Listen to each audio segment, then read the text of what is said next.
Buenos dias. Hola, soy Timoteo. Good morning. I'm the Reverend Tim Kutzmark, and it is my pleasure to welcome you to the Unitarian Universalist Church in Fresno, California. La misión de la Iglesia Unitaria Universalista de Fresno es amar inclusivamente, crecer espiritualmente, servir con gratitud y trabajar por la justicia. The mission of the Unitarian Universalist Church of Fresno is to love inclusively, grow spiritually, serve gratefully, and work for justice. We're glad you're with us. Service will begin in about 3 minutes, so you have time to first like us on Facebook if you haven't done that yet. Also, you could share this live Facebook stream with all of your Facebook friends, thereby inviting them to join you for our celebration of connection and love this morning. There's time for bio break. That's important. There's time for that second cup of coffee. And because I know so many of you are eating breakfast right now, there is time for a bite of that buttery toast. See you soon.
Buenos dias. Good morning. I'm Nancy Hatcher, a longtime member of this church and one of the librarians in our church's Norelma Walker Youth Library, a carefully curated collection of nearly 1,500 volumes that will be waiting for us once this pandemic passes us by. Welcome to the Unitarian Universalist Church of Fresno, California. You could be anywhere this morning. Well, maybe not anywhere, but we are delighted that you have joined us this morning in community, connection, and hope. Estamos encantados en que se una nosotros en comunidad, conexión y esperanza. Unitarian Universalism offers a heartfelt welcome to everyone, whoever you are and wherever you are on your spiritual journey.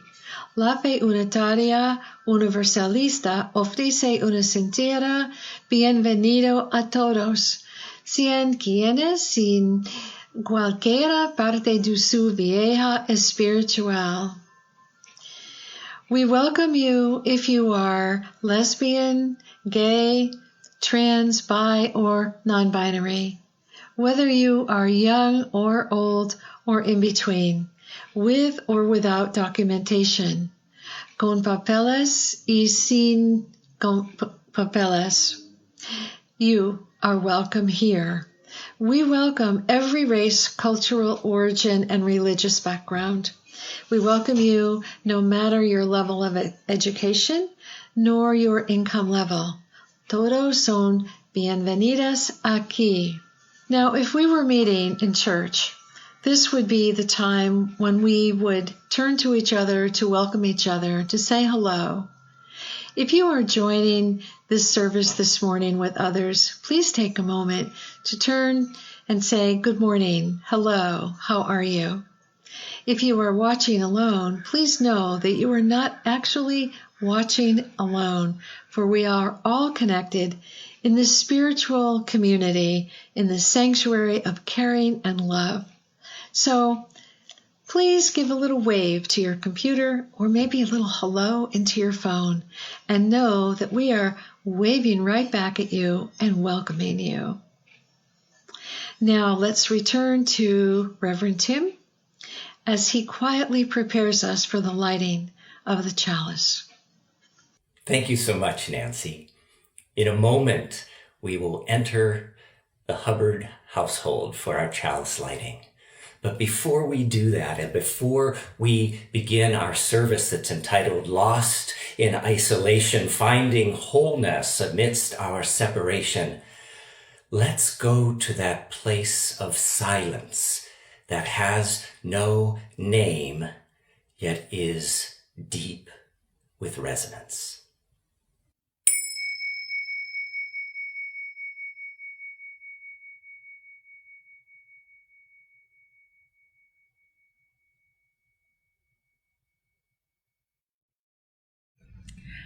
Hi, my name's Erin, and welcome to the Hubbard family home this morning. My name's Lauren. And we are the parents of two rambunctious toddlers, Casey and Riley. They're actually hanging out in the back right now. The flaming chalice is the symbol of Unitarian Universalism. The open bowl of the chalice reminds us that an open mind and open heart is important when approaching life, including our spiritual lives. Nothing is set in stone. The way we find and make meaning changes throughout our lives. Mm-hmm. As we light the chalice this morning, we share these words by Carisha Longacre. We shall be known by the company we keep, by the ones who circle round to tend these fires. We shall be known by the ones who sow and reap the seeds of change from deep within the earth. It is time now. It is time now that we thrive. It is time we lead ourselves into the well. It is time now, and what a time to be alive. In this great turning, we shall learn to lead in love. In this great turning, we shall learn to lead in love.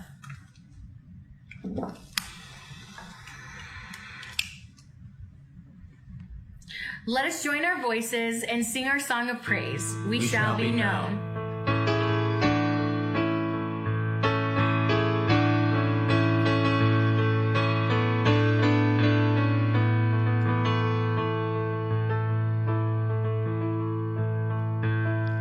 We shall be known by the company we keep, by the ones who circle round to tend these fires. We shall be known by the ones who sow and reap the seeds of change alive from deep within the earth. It is time now, it is time now that we thrive. It is time we lead ourselves into the well. It is time now, and what a time to be alive. In this great turning we shall learn to lead in love. In this great turning we shall learn to lead in love. We shall be known by the company we keep, by the ones who circle round to tend these fires. We shall be known by the ones who sow and reap the seeds of change alive from deep within the earth. It is time now, it is time now that we thrive. It is time we lead ourselves into the web. It is time now, what a time to be alive. In this great turning we shall learn to lead in love. In this great turning we shall learn to lead in love.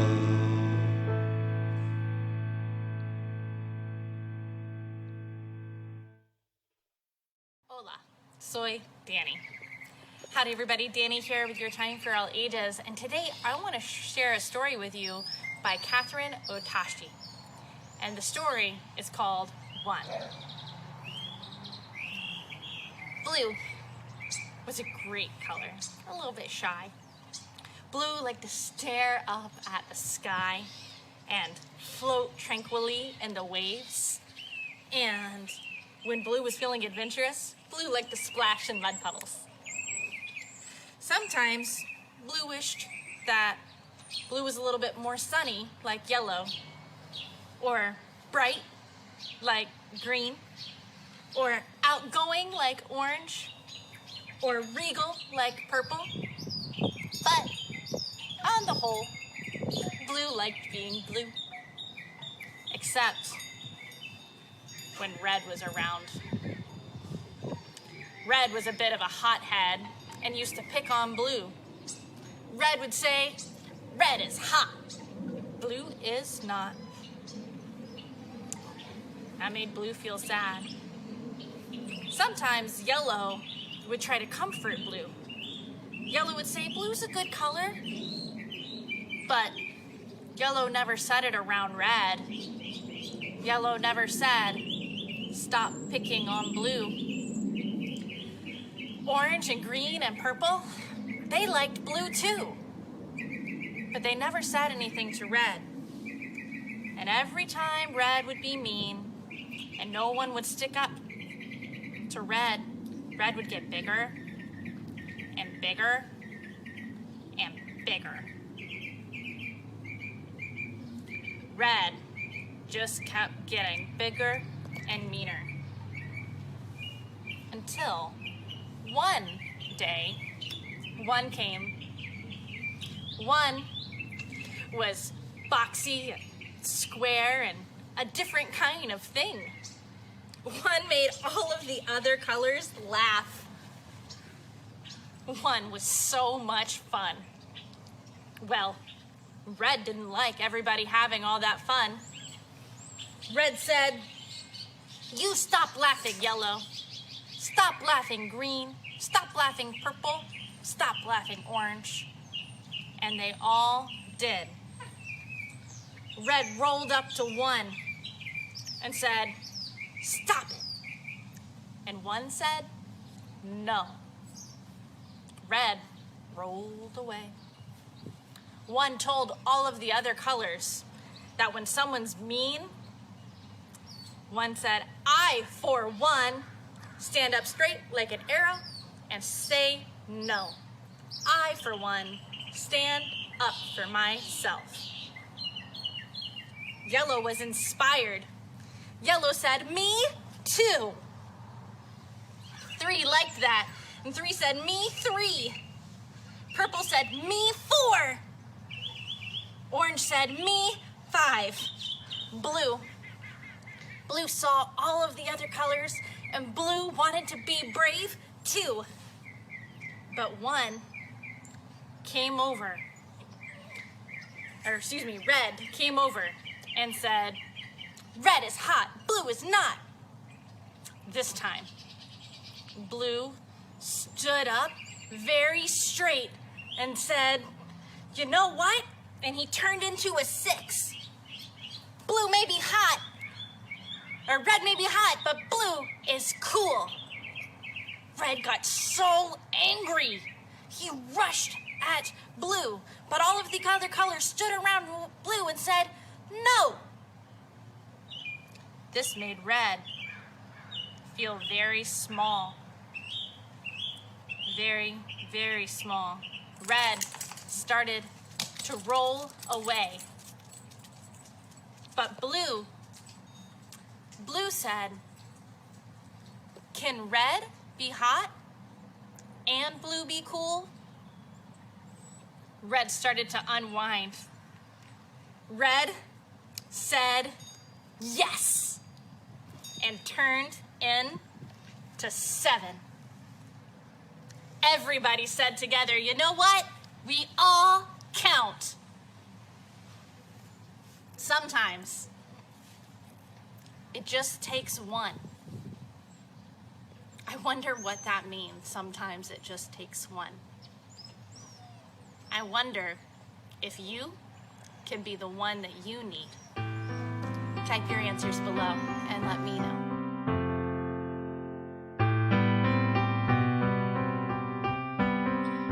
You with the sad eyes, don't be discouraged, though I realize it's hard to take courage in a world full of people. You can lose sight of it all, and the darkness there inside you makes you feel so small. But I see your true colors shining through. I see your true colors, and that's why I love you. So don't be afraid to let them show your true colors. True colors are beautiful, like a rainbow.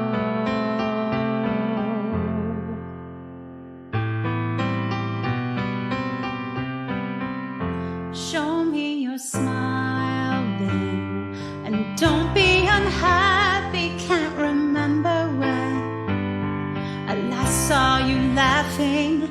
If this world makes you crazy and you've taken all you can bear, you call me out, because you know I'll be there. And I see your true colors shining through. I see your true colors, and that's why I love you. So don't be afraid to let them show your true colors. True colors are beautiful, like a rainbow.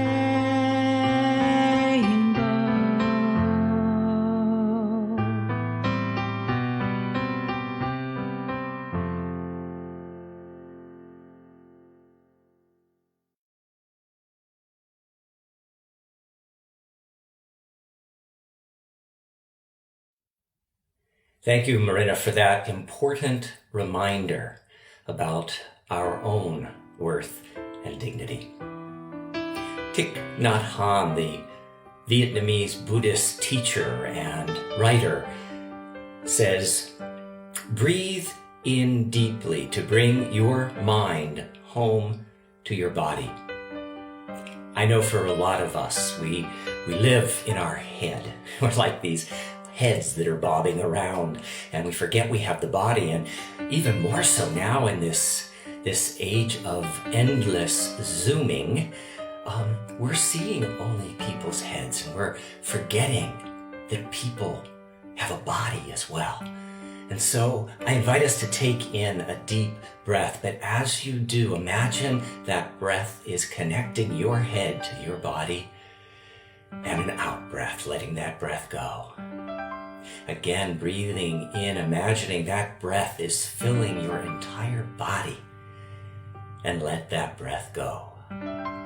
And one more time, a breath coming in, connecting to your body. And that breath going out. As we continue breathing together in this space that we are making sacred and holy with our intention to be together, the question I invite you to consider as you think about the last week is, how have you been part of the world's love and not its hate during the last week? How have you been part of the world's love and not its hate in the last week?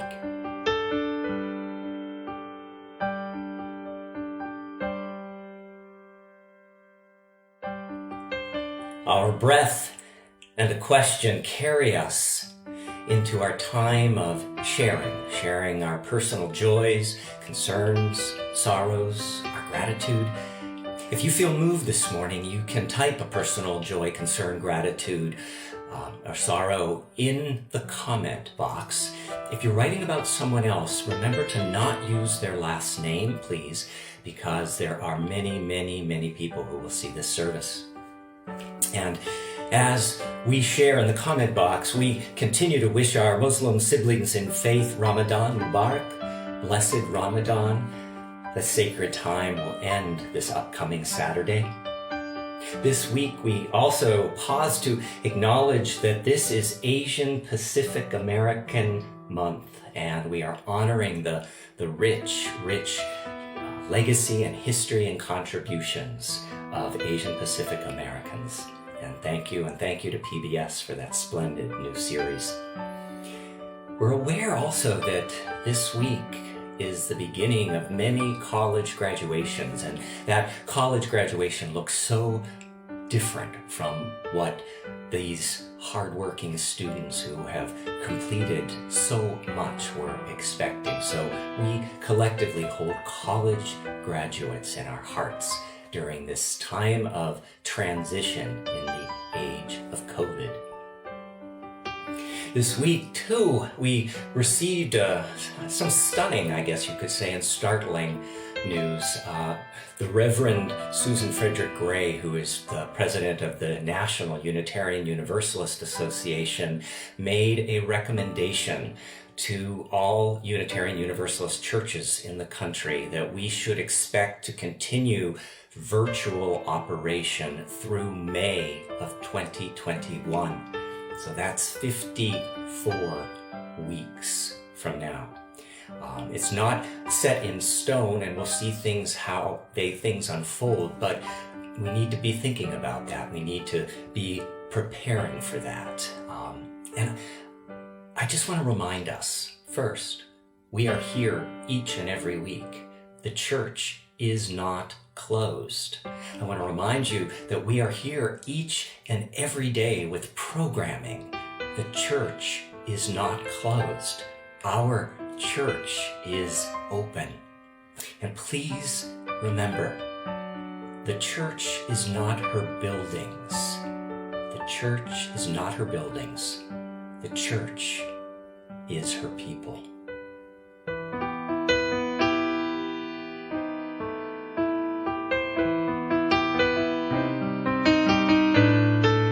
And so we lift up some of the people who make up our church, our congregation. We're happy to say that Laura S. is home from successful heart surgery and recovering, and we send her much love and light. We continue to hold Rich B., Paula F., Betsy T., and Saul E. as they recover from their falls. And we hold April B. in so much light and love as she has begun her new treatment for cancer. And if you'd like to send April some love, some light, and let her know we are thinking of her, just hit the letter A in the comment box for April. Just press the letter A and let's send her so much love. This morning, we also remember those beloveds, our most vulnerable.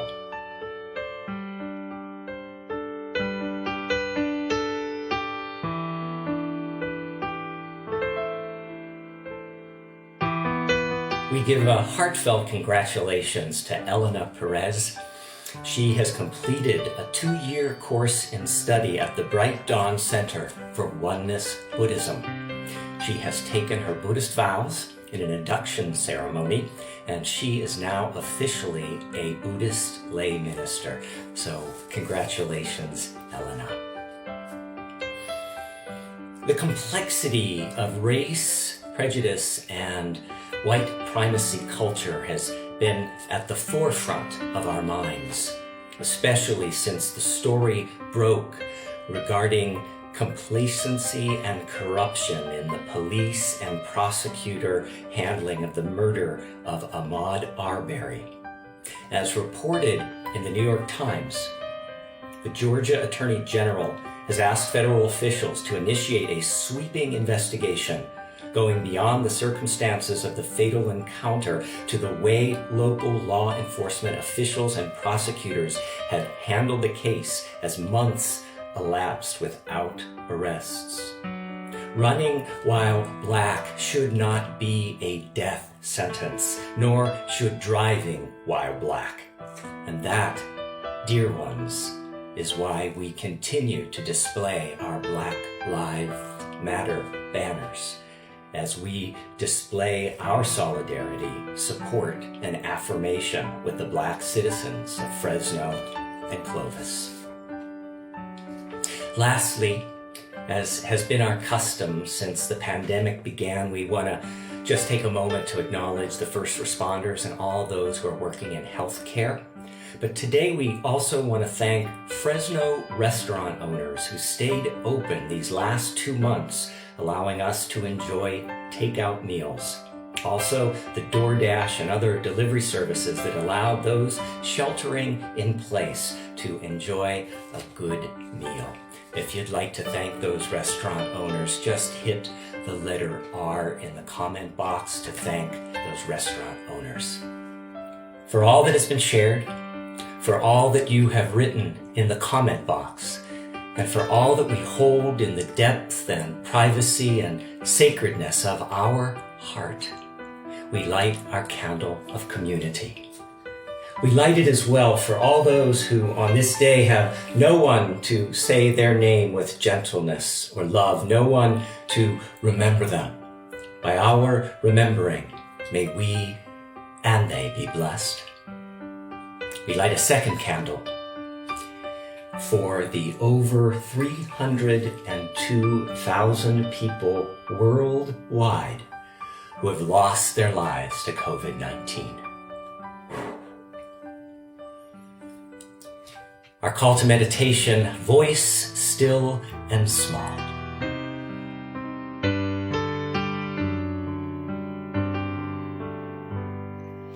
Voice still and small, deep inside all, I hear you call, singing. In storm and rain, sorrow and pain, still we'll remain, singing. Calming my fears, quenching my tears, through all the years, singing. Pequeña voz dentro del ser, oigo tu voz cantando. En mi dolor, llanto y terror, siento tu amor cantando. Siempre darás calma y solaz en mi pesar cantando.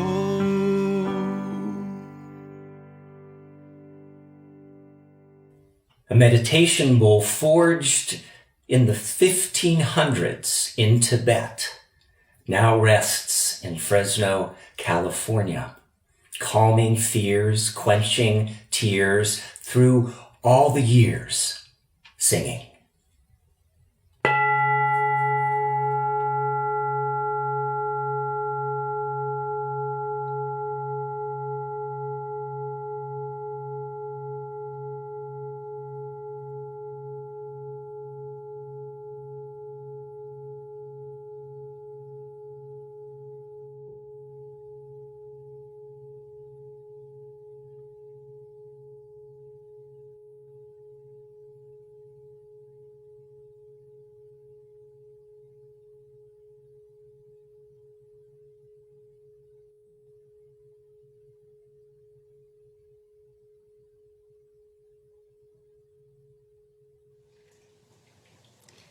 I remember thinking, they'll never find me here. Surrounded by the oaks and the vines, I could be completely invisible. They would come and go, but never look up. I am the watcher of everything, but no one can see me. No one but the trees. And then I remember I smiled. Spirit of life and love, today we honor the quiet and the serene, the hidden moments just for us, just for our hearts. Today we honor the sight of hot breath against cold air, the thump of our heartbeat in our chest, the sound of our own thoughts. Today we are grateful for time to think, or not, for time to listen to our surroundings and what's beyond, for moments that belong to no one but ourselves, lost minutes spent gazing out a window, inspiration in the middle of a song on the radio, realizations screaming out at us from pages filled with ink. We honor it all, because sometimes to hear the voice, the great big voice that connects us all, the voice of the spirit of love and mystery that some people call God, we have to go to a place where even a whisper feels too loud. Today, we are grateful for the silence, for those moments alone. Today, we are grateful for the sanctuary of solitude. May it be so.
The theme of today's service is Lost in Isolation, Finding Wholeness Amidst Our Separation.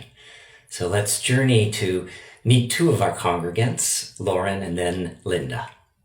This has been a difficult time for many families, and ours is no different.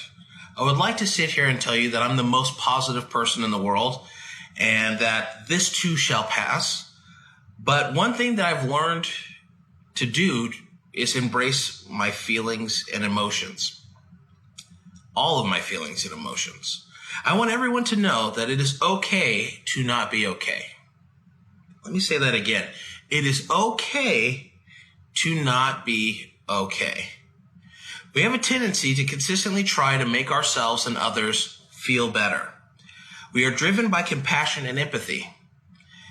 These two things can often be misdirected, and instead, we project our idea of okay onto ourselves and other people.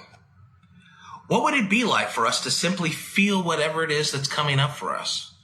When we are sick, we know that we can take medicine to feel better.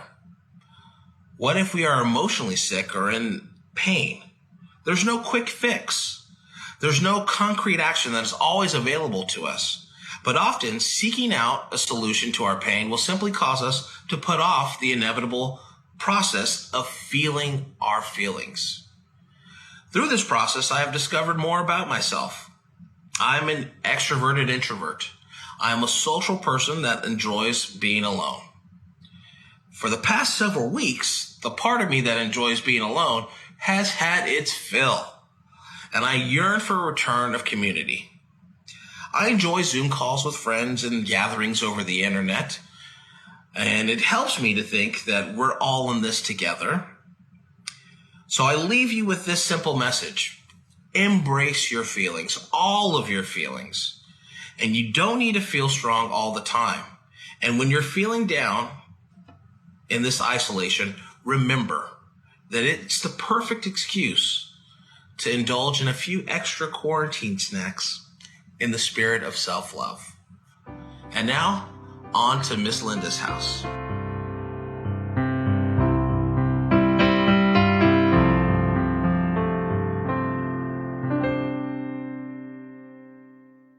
Thank you, Lauren.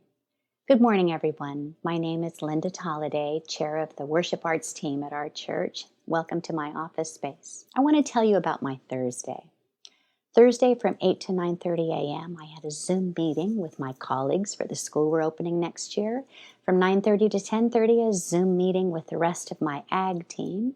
From 10:30 to 11:30, a Zoom meeting with the other science teacher on our team. From 11:45 to 12:15, a Google Meets meeting to see if a special ed kid is a right fit for our school. From 1 to 2, another similar meeting to see if we're meeting the needs of all of our students. From 2 to 4, a Zoom meeting to finalize our grading policies. From 4:30 to 5:30, telemedicine with my therapist. And from 6 to 8, a bi-monthly virtual pizza night I have with my very best friends. I looked at people all day long. I talked to people all day long. I interacted with people all day long.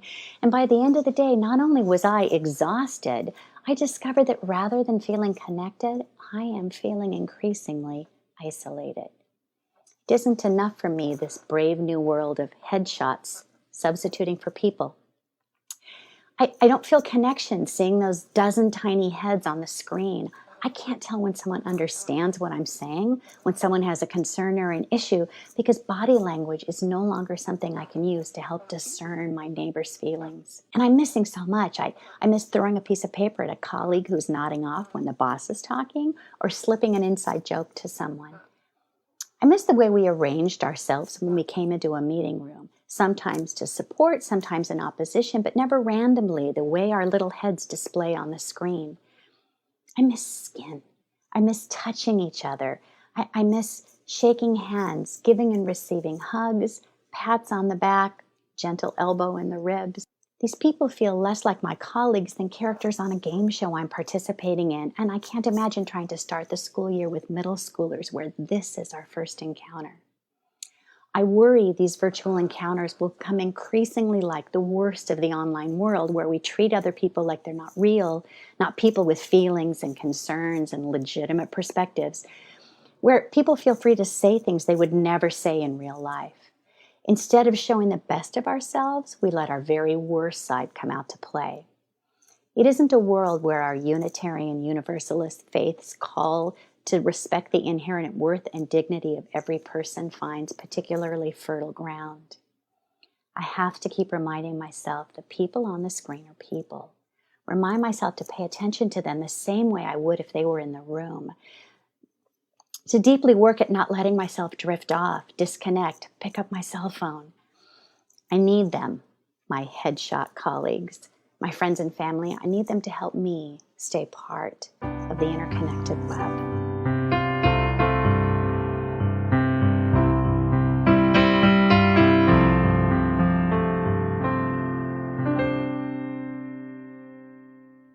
The words, "How could anyone ever tell you you were anything less than beautiful? How could anyone ever tell you you were less than whole? How could anyone fail to notice that your loving is a miracle? How deeply you're connected to my soul." Those words we sing 3 times. The first time, imagine you're looking in a mirror, you're seeing yourself, and you're singing these words to your own image, your own reflection, speaking truth. The second time, sing it for someone you know who needs to be surrounded by love, light, kindness, and care. And the third time, sing it for the world. How could anyone ever tell you?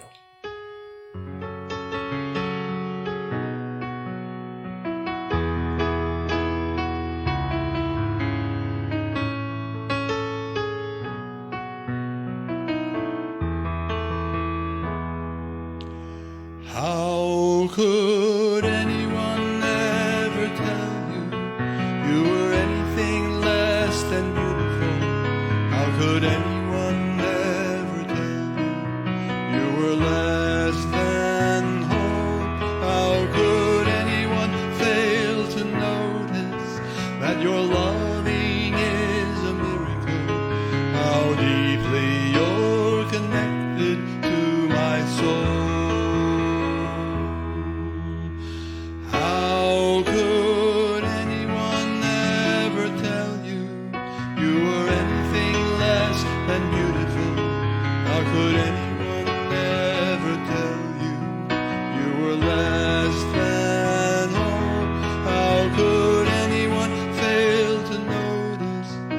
Your loving is a miracle. How deeply you're connected to my soul. How could anyone ever tell you you were anything less than beautiful? How could anyone ever tell you you were less than whole? How could anyone to notice that your loving is a miracle? How deeply you're connected to my soul.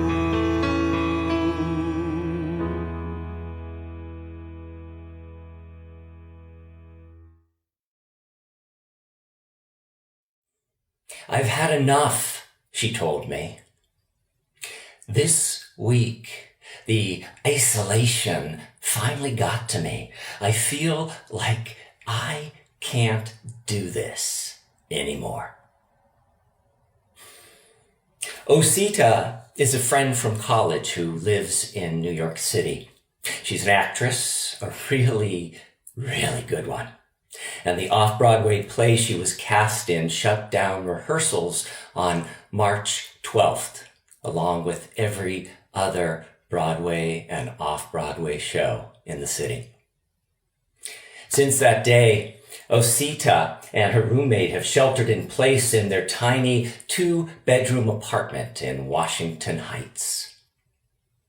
They go out only for groceries, and they are scared because they have friends, fellow actresses and actors who have tested positive for COVID-19. Osita was the person who first introduced me to the song that we just sang, How Could Anyone Ever Tell You, by Libby Roderick. I broke into tears the first time I heard those words, and I always wondered how different my life would have been if, as a child, someone had whispered those words into my ear each night as I fell asleep. When Osita called me early in the week to tell me the isolation had finally worn her down, I mostly listened, because sometimes that is what we really need, just someone to listen and to hear us. Finally, when there was a pause in our conversation, I told Osita that we planned on singing How Could Anyone Ever Tell You at our Sunday service this week. We ended the call by singing those words to each other. And they somehow bridged the distance between an isolated actress in Washington Heights and an isolated minister in Fresno. How could anyone ever tell you you were anything less than beautiful? How could anyone ever tell you you were less than whole? How could anyone fail to notice that your loving is a miracle? How deeply you're connected to my soul. When I checked in with Osita later this week, her voice sounded more secure, more connected. She told me she got through the last 4 days by several times a day going into her bathroom, shutting the door, standing in front of the mirror, looking at her reflection in that mirror, looking herself right in the eyes and repeating those words to herself over and over. How could anyone ever tell you you were anything less than beautiful? How could anyone ever tell you you were less than whole? Osita said it didn't change the circumstances of my deep isolation, but it reminded me of something else besides my isolation. The sacred scripture, known as Wikipedia, defines isolation as a state of prolonged, complete, or near complete lack of contact between an individual and society. Because of COVID-19, we are all living in a strange and complex state of isolation. Most of us are having very little contact with anyone else. We may be sheltering in place with others, but we are still having very little contact with anyone else. For many of us, this physical isolation has an emptiness about it, a loneliness, and we have a skin hunger for touch, for physical contact with others. As we often say at church, we need one another. And sometimes, as Linda so honestly explored moments ago, Zoom just isn't enough. I remember a profound experience of isolation. It was the first time I went to a 9-day silent meditation retreat at Insight Meditation Center in Barre, Massachusetts. It was being led by the renowned Buddhist meditation teacher Jack Kornfield. And frankly, it was like 9 days in hell. We could not speak to anyone. We could not make eye contact with anyone. We could have no phone. We could have no radio or music or video stimulation. I was in a group of 50 people. We were sitting right next to each other for 8 hours a day. We ate every meal together, and I never felt more isolated. It became so painful that I remember standing in front of a payphone. Remember payphones? I remember standing in front of that payphone, fighting my overwhelming desire to call Jim, my then husband, to get in the car and come rescue me from this self-imposed confinement. I didn't like the degree of isolation I felt then. And I don't like the degree of isolation I feel now. If you can relate to those feelings in any way, shape, or form, press the letter I for isolation in the comment box. And let me pause for a quick mental health check. If you are wrestling with depression or anxiety or profound loneliness, please seek support. You don't need to hold that on your own. Talk to a mental health professional, call a hotline, call a friend, call a family member. Seek support so you don't have to hold this alone. You can email or call me. We also have our congregation's trained Caring Hearts team who are ready to provide you with emotional and spiritual support. Don't go through this alone. You have us. I love how earlier Lauren said, it's okay to not be okay. That's so true. We need to feel what it is we feel. We don't have to suppress it, and we shouldn't deny it. But as Osita reminded me this week, even if we can't change the circumstances of our deep isolation, we can be reminded of something else besides our isolation. Sometimes we need to try to turn our isolation into solitude. Isolation it's an aloneness. It's a separation that feels empty, forced upon us, hard, unpliant, cage-like.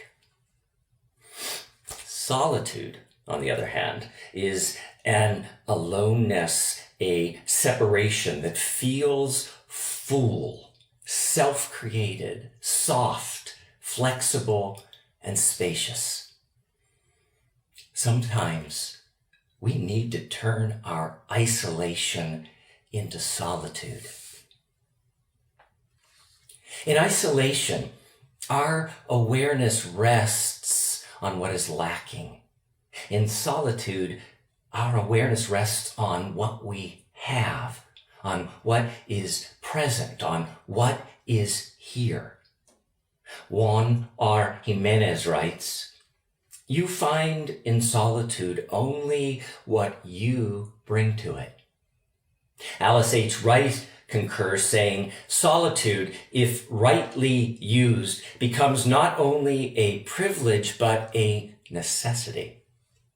And Morrow Lindbergh reminds us that only when one is connected to one's own core is one connected to others. And for me, the core, the inner spring, can best be refound in solitude. How do we transform the emptiness of isolation into the fullness of solitude? One tool readily available to us is our awareness. Buddhist teachings remind us that it matters where we place our awareness. If we open to the fullness of the moment, if we see and hear with different eyes and ears, then even in our solitude, we can be pulled into an experience that's brimming with life. Every moment of every day is waiting for our awareness to transform it from the mundane to the sacred, from the rote to the revelatory. For instance, anytime we eat food, we can transform it into a spiritual practice. Mark David writes, "Be there when you eat. Achieve the fullest experience of your food. Taste it, savor it, pay attention to it, rejoice in it. See how it makes your body feel. Take in all the sensations, but don't just eat the food. Eat the ambiance, eat the colors, eat the aromas, eat the entire experience. Even as we eat responsibly and healthful, we don't just hunger for food alone, we hunger for the experience of it. The tasting, the chewing, the sensuousness, the enjoyment, the textures, the sounds, and the satisfaction. Every moment of every day is waiting for our awareness to transform it from the mundane to the sacred, from the rote to the revelatory. Shifting our awareness can transform taking off our shoes into a spiritual practice. Macrina Wideker says, taking off your shoes can be a sacred ritual. It can be a hallowed moment of remembering the goodness of space and time. It is a way of celebrating the holy ground on which you stand. If you want to be a child of wonder, cherish the truth that time and space are holy. Whether you take off your shoes symbolically or literally matters little. What is important is that you are alive to the holy ground on which you stand and to the holy ground that you are. Every moment of every day is waiting for us to transform it from the mundane to the sacred, from the rote to the revelatory. We can bring our awareness to every act of our day and not just move through them unknowingly. As Thomas More, noted author of Care of the Soul, teaches, the ordinary acts we practice every day at home are of more importance to the soul than their simplicity might suggest. This is how, moment by moment, we transform the emptiness of isolation into the fullness of solitude. If you've ever transformed the mundane to the sacred, the rote to the revelatory, type the letter Y for yes in the comment box. In her luscious book, My Grandfather's Blessings, Stories of Strength, Refuge, and Belonging, which I might add is the perfect book for these COVID-filled times, Rachel Naomi Remen writes, most of us lead far more meaningful lives than we know. Often, finding meaning is not about doing things differently. It is about seeing familiar things in a new way. We can see life in many ways, with the eye, the mind, with the intuition. But perhaps it is only by those who speak the language of meaning, who have remembered to see with the heart, that life is ever deeply known or served. Listen to how Wendy Wright transforms the ordinary, solitary act of looking at her children into something profoundly spiritual. She confides, "It has been my habit to look at my children's feet when they are sleeping. This has helped me to cultivate an awareness of their uniqueness, their God-givenness, and to disarm myself of the posture of defensiveness and combativeness that I have created in myself." There are 3 sets of feet, each perfect, each expressive of the life stage and personality of each of my children. First, the blunt, babyish toes and flat arches that support a timelessly running body, sturdy enough to use the way a rabbit uses its hind feet in defense. Second, the slightly larger, more graceful toes and heels that are fond of practicing ballet. Feet that often remain tucked up under a skirt that, when the impulse strikes, can run like the wind. Third, the slender feet, half child's, half woman's, that kick off their shoes whenever they enter a room, that are alternatively decorously placed in a poised pose or sprawled out on any and all available parts of furniture. It is those 3 pairs of feet that have taught me the very little I know about seeing with the eyes of love. As my friend Osita did as she beheld herself in the mirror, and as Wendy Wright did as she beheld her 3 sleeping children, may we find the simple ways to transform our isolation into the spiritually rich experience of solitude. May it be so. Blessed be. Amen.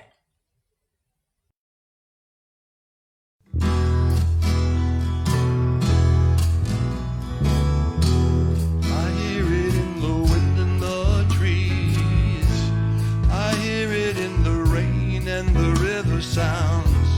I hear it when I'm down on my knees, like the song rising up from these sacred grounds.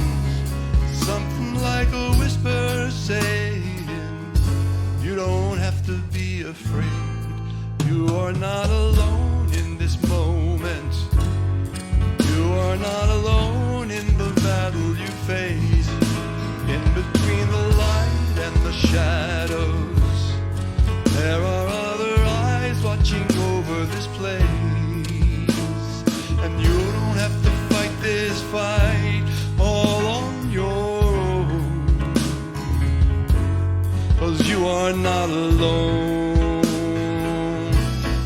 You are not alone.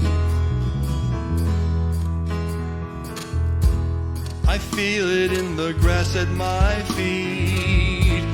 I feel it in the stroke of a gentle breeze.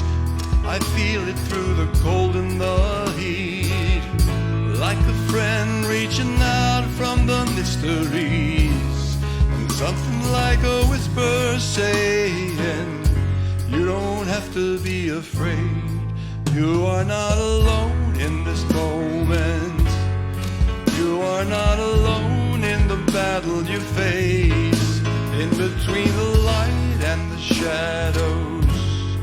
There are other eyes watching over this place.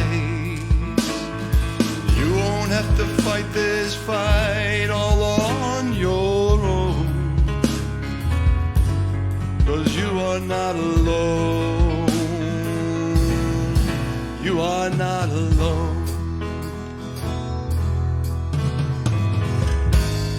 So before you let yourself give in and sorrows blind you, try to listen as the rain and the river and the wind remind you. You are not alone in this moment. You are not alone in the battle you face. In between the light and the shadows, there are other eyes watching over this place. And you won't have to fight this fight all on your own,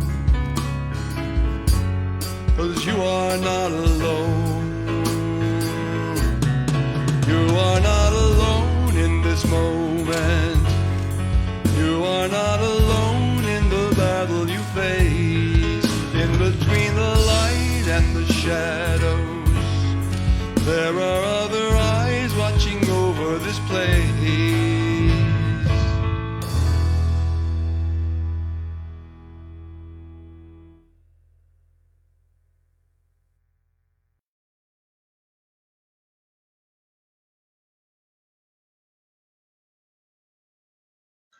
Hello again, this is Nancy Hatcher, welcoming you back to my kitchen.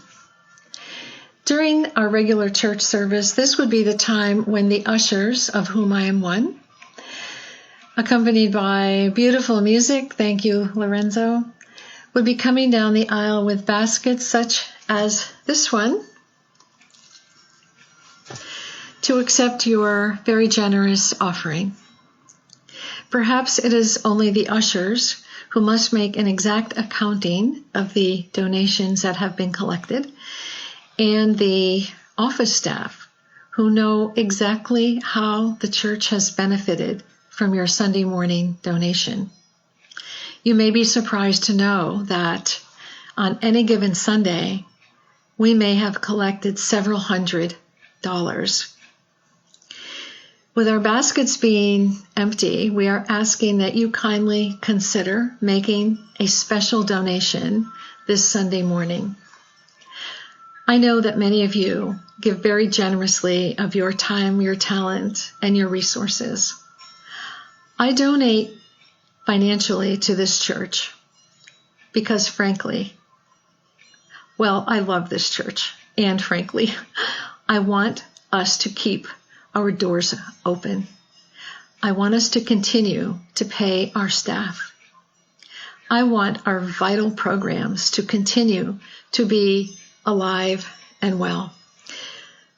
I want this church to continue. This church offers me a spiritual foundation. It offers peace. It offers a sense of family, and it offers an opportunity for me to engage in the larger community. So I'm asking you now to sincerely consider making a special donation this Sunday morning of any amount. We know how many of you are watching and joining us this morning. We also know how few are making special donations during this time of being sheltered in. If you are willing and able, can you please help us now? There are several ways in which a donation can be made. For example, there is Cash App, PayPal, text messages, and credit card. Of course, a check can be sent to the office as well. A slide will appear in a few moments that will give you the exact directions on how to make a special donation this morning. But first, would you join with me in saying our words of grateful offering? If not us, then who? If not with open hearts, then what? If not now, then when? If not here, then where? If not generously, then how? If not us, then who? I join our minister, Tim Kutzmark, in saying thank you. Thank you for saying yes.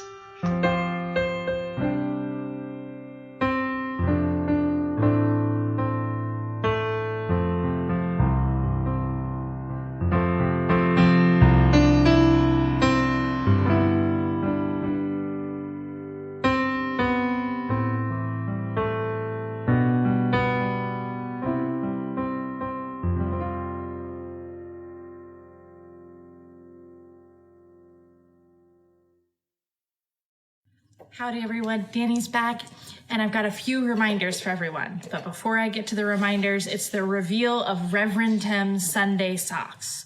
Now, the choices were white sports sock, black sports sock, and very awesome, super cool Unitarian Universalist sock. And the battle was not even close. The UU socks won by a landslide. And what's even cooler is I have my own UU socks to go along with them.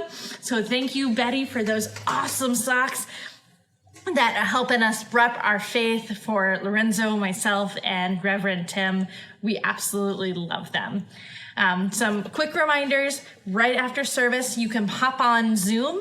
The link will post on the comments and be on the page for coffee and conversations.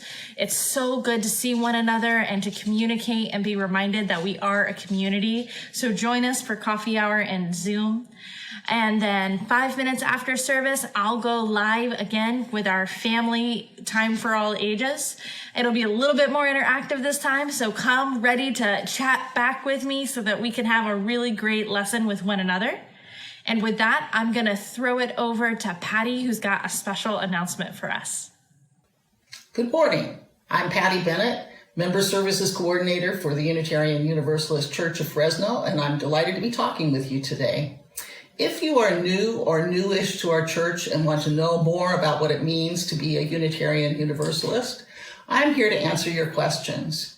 You can email me at connections@uufresno.org or leave a message for me at the office telephone number. The email address and the telephone number are posted in the chat. I also have a special announcement to make. We are planning our first ever virtual New Member Sunday to take place on June 14th. I hope you will decide to join our vibrant church community and be a part of this special service. I look forward to hearing from you.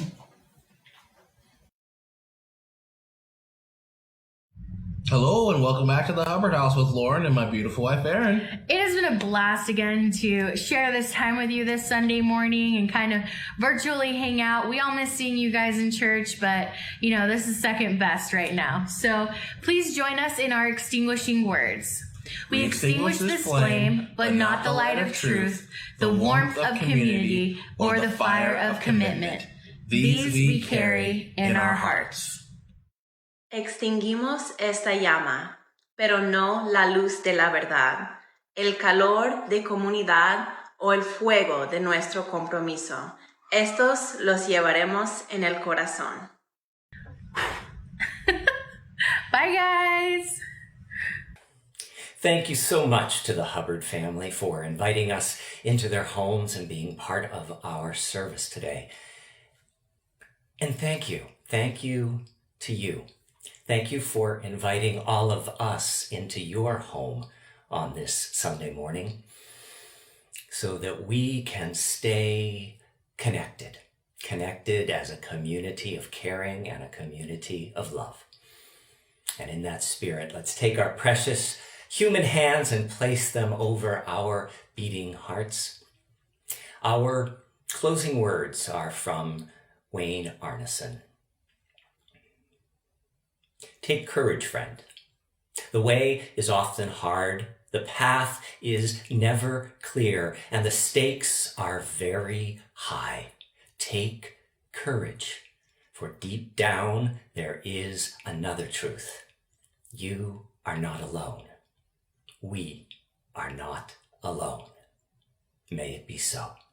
Blessed be. Amen.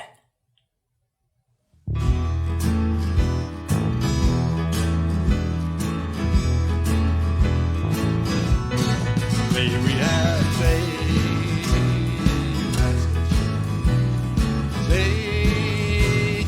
passage. May we have safe passage on our way. Safe passage on your way, brother. Safe passage on your way. Sister, safe passage on your way. Children, safe passage on our way. May we have safe passage.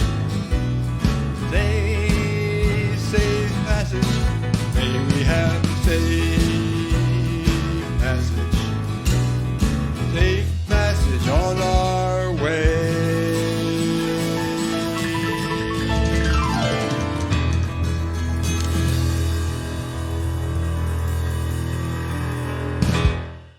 Shalom and assalamu alaikum.